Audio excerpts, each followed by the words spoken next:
Good day guys, tired of losing your Wi-Fi signal the second you walk upstairs?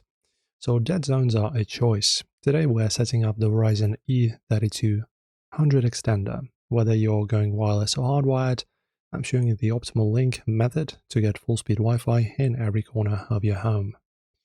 So first let's talk about the best connection, wired.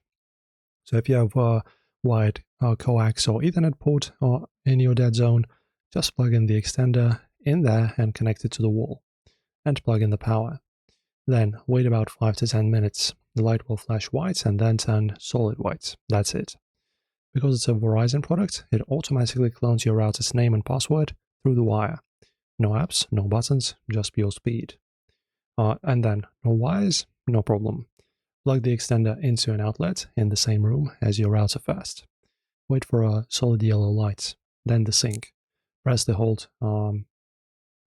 and hold the unified button on the front on the extender for 3 seconds, and then hit the pair button on your main Verizon router, and both will blink blue. Once the extender turns solid white, unplug it and move it halfway between your router and the dead zone. And that's it. That's pretty much how you get yourself officially back on the grid. If this Verizon guide helped you kill your dead zones, smash like and subscribe to the channel.